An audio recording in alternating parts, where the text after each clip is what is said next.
Did I set out to be the 100th person on YouTube to make Sally from The Nightmare Before Christmas as a doll? No, but I guess I'm gonna do it anyways. I mean, sure, Monster High kind of already made an official Sally doll, but I'm kind of here to make dolls, not to buy them, so here we go. I'm gonna make my own Sally from The Nightmare Before Christmas as a doll, but also with the twist that she is a magical girl Sally.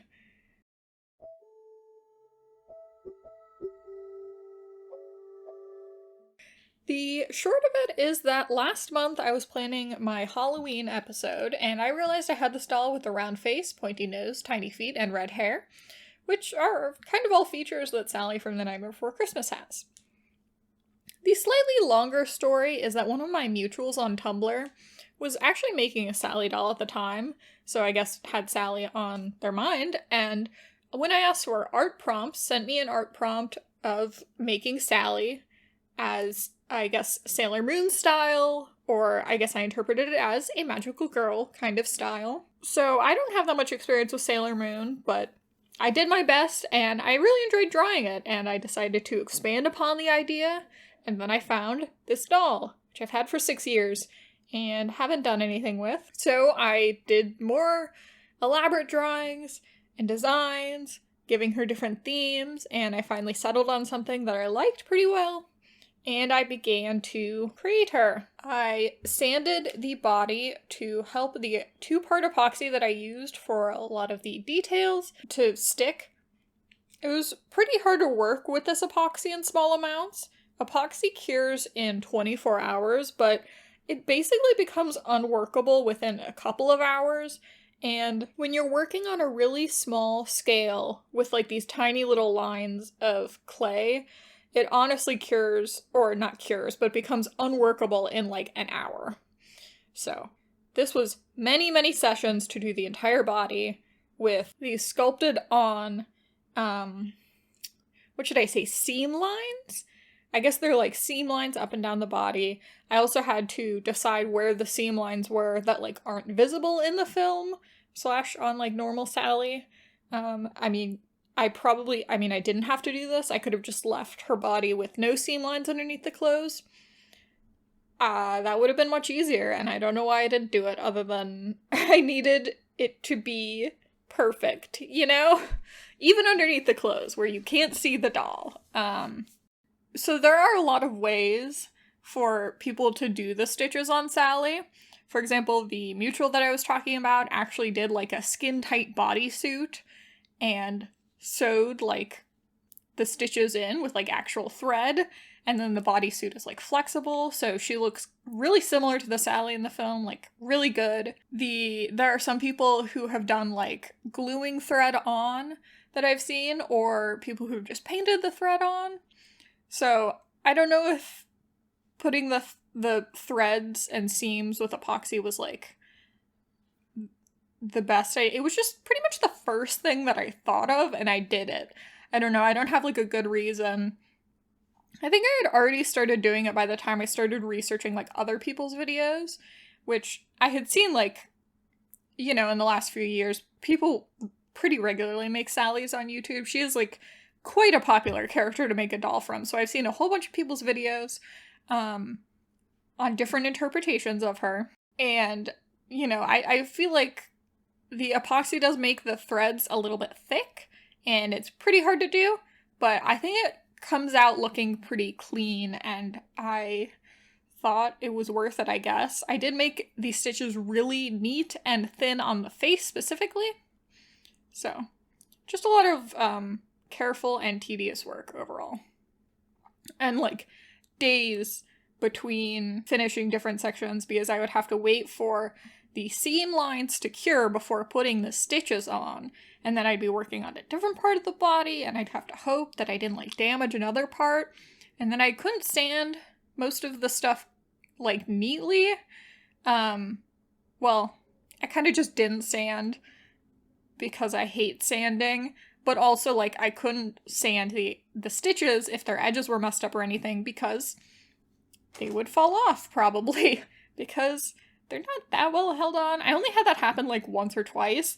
A stitch like fell off the plastic, and it hasn't happened since I painted the doll. So they seem pretty well sealed in place now, but they could definitely potentially come loose if they're pushed hard enough.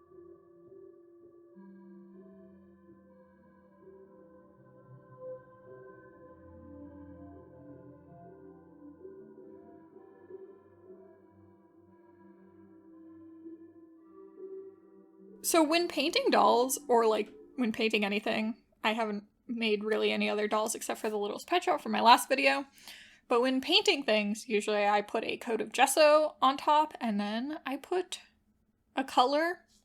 But for this, I'm actually putting the color directly on, except it's mixed with gesso. So this is, you can't quite tell because it looks pretty pale, but this is actually blue. But I basically just dyed the gesso blue with a tiny bit of paint because the gesso's a bit more grippy, so it should stick a little bit better. But I didn't want to have to do multiple layers because it'll chip around the extremities, or not the extremities, the joints and extremities. It'll like chip around there, which isn't something I can really solve using this method. It just will chip and I'll have to deal with that. But I tried to make the paint as thin as possible to prevent it where I could. So like around the knees, those joints seem to stick pretty well. I guess they're just like larger joints and there's a little bit more of a gap, so the paint hasn't flaked off, whereas the elbows, spoiler alert, but I never got them to completely stay. I think I like painted them multiple times, tried a few different methods, but it just never worked out. While I'm painting the little seam lines, I will say that I meant for this color to be a little bit more less saturated. I kind of wanted the whole of Sally to be a little bit less saturated. I think it looks more like the film if you use a lower saturation, just because I think the lighting in the entire film, and then most Sallys you see have like really bright clothes and bright colors and stuff, and I wanted to try and make her less saturated, but that just like didn't work out with the materials I had. But I also would have liked this blue to be a little bit more on the like indigo side, and I accidentally left it a cyan. With the body, I added a tiny bit of red to prevent it from being like cyan bright blue. But I guess when I was adding the like seam details, I just forgot to add a little bit of red to balance it out. So it ended up this really stark blue color. But I think it works out in the end. It's just, it bothers me still a little bit because I would have done it slightly differently if I had thought a little more about it. As you can see, I'm using like my smallest brush here, and this took a very long time, so like all this footage is quite sped up. Oh, and shout out to, I believe Poppin Atelier on YouTube, who did a Sally doll and pointed out that the stitches on Sally's face are a lighter color than the stitches on the rest of her body. I did watch the movie Nightmare Before Christmas again just to confirm like the position of a lot of the stitches, but I'm not actually sure if I would have noticed that if I hadn't seen her video where she like says it out loud. Which like honestly, I've seen that video multiple times now because I've watched a lot of people making Sally as a doll on YouTube in previous years. Because it is, of course, not the most uncommon thing. So yeah, this is just, it's kind of like weird for me to be doing a Sally when I've seen so many other people doing it, but, you know, I'm doing my own interpretation.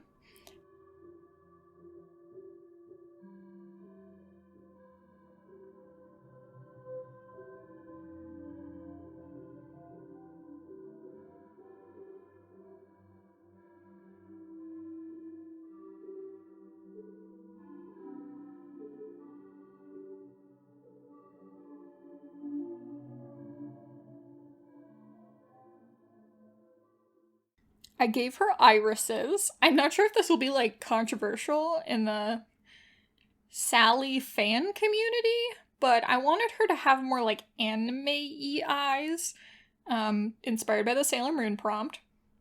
I really struggled with figuring out the pupils, but I did give her, you know, these, like, gray irises. I tried to make them light so she would still kind of be, I don't know, like, creepy or just, like, a little bit off-putting. I wanted to keep that element from the film, but also give her an element where she looked kind of anime-y, I guess. And, oh, her lips, they're a bit more like purple than they are red. That kind of matches the colors that I'll put on her clothes later on, which are more in like, I put the same color on her lips and also her hands and feet as her like little fingernails. Little fingernails. Oh, and the eyebrows. I tried so many things for the eyebrows and I kept erasing them and redoing them, and you'll have to see it in the end, and I don't know if it'll be controversial what I did with the eyebrows. But you'll all see.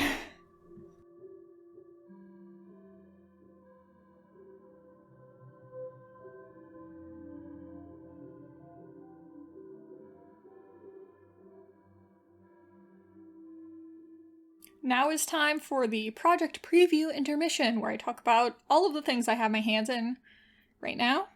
So we've got quite a lot. So number 1, Bunny. Printed and test assembled. I'm hoping this will be like one of my next videos, because you all know it's been a long time coming. Got this printed a while ago. But I may need to get new resin for the eyes, because honestly my resin is like kind of yellow. If this project takes any longer, I might split it into multiple videos, where I do like her clothes separately from her or something like that. I'm hesitant to do it, but I just don't want to take much longer. Number 2, longtime viewers might be wondering where the Takara inspired BJD is, and I'm actually working on something for that. It won't be a video, at least not anytime soon, but I put up a poll asking my followers whether they would want it like released or released as discount or pay what you want. So you can follow me on like Tumblr and Ko-fi and like other sites, and I will post about it when it's ready. So a bit of a change of pace, but I joined a game jam earlier this month, which is like a 3-day competition where individuals or groups make a game in a short period of time, and I was the artist, and I made these 3D models, and I made them into sprites for a 2D game, and although we didn't get to implement everything, I had a lot of fun. So let me know if you'd be interested in seeing more about how I made the models and made them into sprites, and I could make a video on it. Anyways, you can play it below. If you're interested in supporting the channel, consider donating to my Ko-fi. I have a sort of new project in the works also, if you're interested in supporting me, which is the unicorn project, because I would like to make and cast my own unicorn. However, the price of materials is kind of a lot, and it's like very experimental, so it'll take a while. So I have created a gift list registry with materials I need for the project, and if you're interested, you can send them to me. It's a gift list on Amazon. I'm not sponsored by Amazon or anything. It just has a monopoly on online commerce and anonymous gift registries, and it's one of the only places you can find niche art supplies, like some very specific resins and silicones. So if you're interested in donating to future videos and, want to see those sooner rather than much later, then consider donating. Back to the video. I am not a good seamstress, or I guess gluestress in this case. So this part where I make the clothes is kind of my struggle time. I glued most of the clothes together, but what was much harder about this was I had to make a pattern and then cut it into parts and then trace it onto different colors of fabric and then glue those together like a weird puzzle, like a very complicated puzzle. And honestly, I think I did some of the pieces backwards because it was just like, it was so many pieces in different colors. I did like a chart. I had an example piece of paper with all of the colors, and obviously you can see they're all numbered. And one of them was the left sleeve and one of them was the right sleeve. I might have switched those in the end, honestly, I don't remember. But I had to cut them all out and then glue them together and then trim that so that it would actually fit the original, design template. And this took a very long time. So, yes. One other thing I wanted to say was the changes to the final outfit. You'll notice that I don't have a section in this video where I talk about the little vest top coat thing that's on the original drawing, and that's because I ended up changing it a lot. It took me a really long time to finish the underdress, and when I had finally done that, and then I did the over top of the dress, what I realized was the skirt area was too thick around her middle for the coat that I originally made to fit on top. And the middle area was also quite bulky. So I basically shortened the vest because of the bulkiness. It's really my bad, because what I should have done is sewn this together instead of gluing it. Because the glue will kind of make certain areas thicker and stiffer. I also should have ironed it flat. That will really help when you're doing folds and stuff. If you iron them, they can be completely flat. So, yeah, it is my bad, my mistake, but I was able to alter the design to make everything work. You can see here that I actually accidentally did some stitching and then I started the painting. And yes, I just painted the colors on. I tried to do more desaturated tones because in my original design, I wanted the clothing to be quite desaturated, like I said. But I just didn't have any fabric in that nice desaturated colors like I had originally planned. So I just made the patterns in a more desaturated color to sort of match that original vision.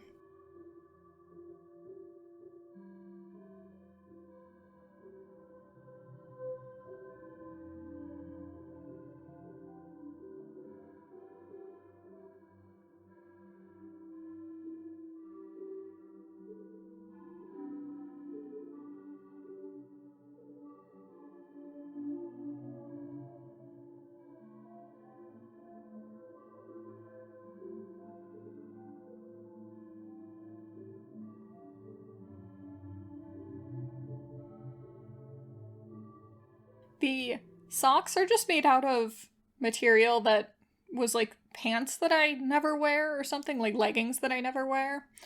And I did stitch those together. I hand stitched them around her leg and they turned out pretty alright, I think. I'm not an expert by any means in hand stitching or gluing things together or stitching anything. But it definitely is less clunky than when you do the gluing method. It's just the gluing methods are a lot faster for me because I am inexpert at sewing. So, just something else I'm working on learning. And like the patterns on the dress, I did paint the patterns on the socks, but this time I used a really watered down paint. I'm sorry that it's all blurry, but I used a really watered down black because I didn't want the socks to be too stiff. Now the shoes, the base is from extra epoxy from when I was sculpting the seams and stuff. And then I put some fabric on top of it, and I just kind of trimmed it so it would look like a little shoe. And then I did all these details near the end where I put like a little button on the shoe, and I added a string to tie it around her feet, and some ribbons. And the ribbons I painted afterwards, but their like smoothness kind of helped neaten up the shoe. The nice thing about Sally is that if things look a little bit rough, she honestly still looks pretty good because her design is just like, I don't know, everything's kind of meant to have that roughness. Like, so it looks good regardless, I think. As for the accessories, I wanted to give Sally a little sword magic wand dealio, and it has a little spider on it.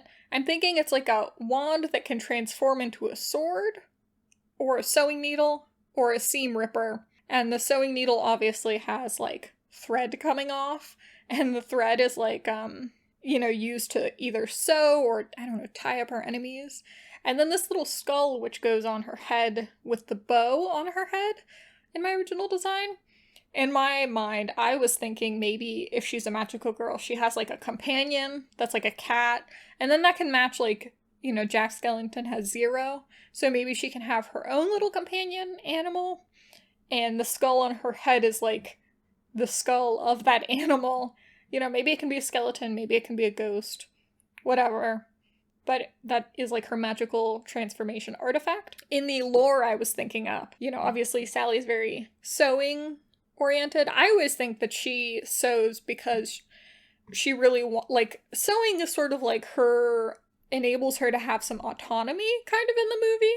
Like she uses it to escape from her father/creator. I always think of him like her father. So I think that her magical girl powers are very sewing oriented, but also I wouldn't want that to be like the defining piece of her character, because like she didn't decide to sew necessarily, like it's kind of a thing that like came with her creation. I don't know, it's very interesting. I'm sure you could write like an essay on the lore behind Sally. And I don't know if people would want her magical creature to be like a spider, but I think of the spider on her like magical girl wand as more like a utility rather than like a magical girl animal, although her outfit is fairly spider themed. Anyways, that's all for Sally. Time for the reveal.